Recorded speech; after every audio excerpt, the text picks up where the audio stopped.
Hi, I'm Reyne Haines, and you're watching The Art of Picking on Antiques.com. Today I'm at the Annex Auctions at Michaan Auctions in Alameda, California, and I'm with my very good friend Martin Willis, who's also an auctioneer. Today, Martin and I are going to take a look around the auction and see what kind of hidden treasures are found at a 2,200 lot auction sale. That's 2 days only, if you can imagine 2 days for 22. You're an auctioneer. Yeah.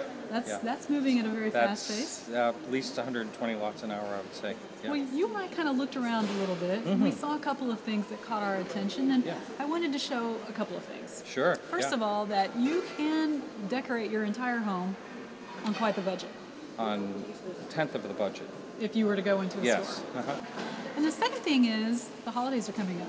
Yeah. What a better place to go and find something to buy for that loved one, your child, a friend, whoever it may be. And if you like turtles, this particular auction. I saw that. And you know there's what? There's about 1,000 turtles here. So there's a couple for me to choose from if I get outbid on something. Yeah, right. Let's go take a look around and see what we find. Great. Okay.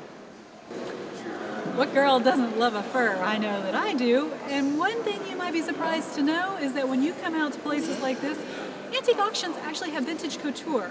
And what that means is minks, just like this one, that cost tens of thousands of dollars brand new, can be bought for only a fraction of the price. Isn't it true? Sometimes 5%. 5%. So if you paid $10,000 for something brand new, you can do the math, and guys, I know that is quite the savings on your pocketbook. Let's go take a look at jewelry and see what kind of bargains we can stir up there. Sounds good to me. All right.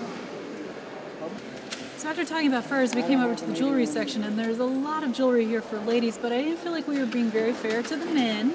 So to pay homage to the man, we pulled out a couple of wristwatches. Every man needs a wristwatch. And, you know, it amazed me because there's a Panerai, a Movado, and also a Tag Heuer here. These are watches that all sell for a few hundred to a few $1,000s if you went into the jewelry store. So, I mean, what would somebody have to expect to pay for something like this? Probably at auction you might get a deal for just a few $100s. And again, that's like less than half of what you would have to pay in a department store. I mean, sure. So there's another, I mean, that's, in my opinion, that's a great deal. Yeah. And the pocket watch. Tell me, why did you pull out the pocket watch? Well, the reason I pulled out the pocket watch is because most people think just because a pocket watch is old that it's valuable, but there's some great deals on pocket watches. Of course, it does matter whether it's 18 karat, 14 karat, 10 karat, or gold fill. Matters as far as the value is what you would have to expect to pay. The gold value, but unfortunately a lot of those watches are getting melted down. I hate hearing that. Yeah. But you can buy, just forgetting about the gold value, if you buy a gold filled pocket watch that'll last another 100 years, you can buy it for under $100. You can probably find them still in good condition. Yeah. They've lasted this long. People still work on them. Yeah. They're still fixable. And plus you look sophisticated wearing them. Oh, you have to get a chain. You have to get a pocket watch chain. And a fob. Don't forget the fob. What's a fob? Fob is a little ornament like a charm, sort of, like on a charm bracelet. Okay. It can be anything. And you add it to the end of the chain. You add it to the chain so it just kind of hangs out. Looks pretty cool.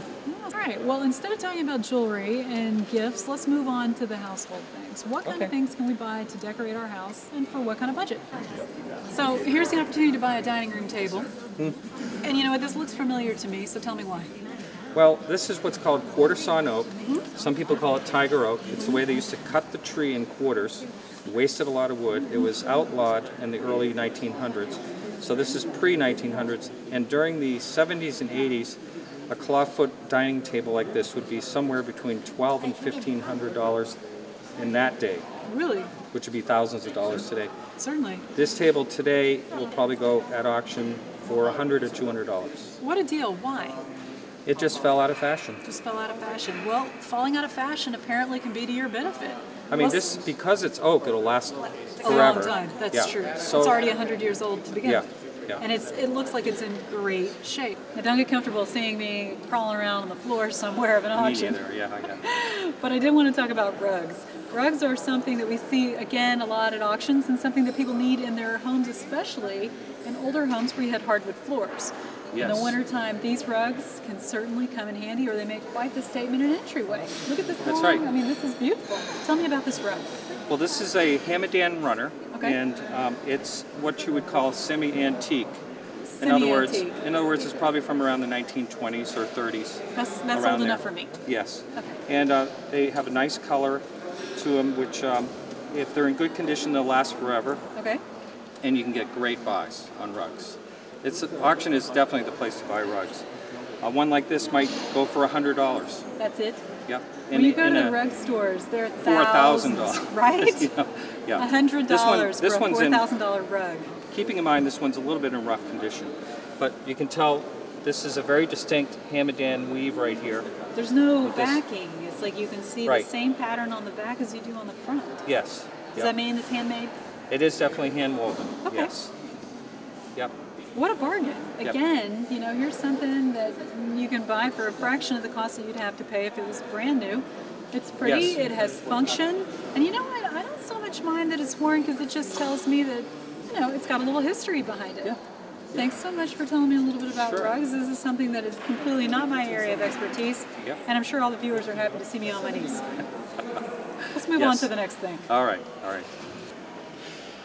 Amongst the hundreds of turtles that we saw today, Thousands. amongst the thousands of turtles that we saw today, we didn't bid on these, right? I sure hope not. Okay. No. We did find some treasures, not Yes. turtles. Treasures, not turtles. It's easy to confuse the two. We found some treasures and we bid on them. And if we are successful, unlike my bid on the Mercedes this morning, we will clean them up and we will show you what we paid, and then we're going to put them up for sale, right? Yeah. And we're going to show you how you really can find a hidden treasure here at an auction. Yes, I really believe that there's bargains at every single auction. It's just, you just have to find them. It's up to you to find them. And then That's tell right. us about them. In the meantime, you tell us about your auction podcast. Oh yes, I do a podcast on the antique and auction business. You'll find that online at antiqueauctionforum.com. In the meantime, thanks again for watching The Art of Picking on Antiques.com. If you have any questions about bidding at auction, you let me know. Reyne, R-E-Y-N-E, at Antiques.com.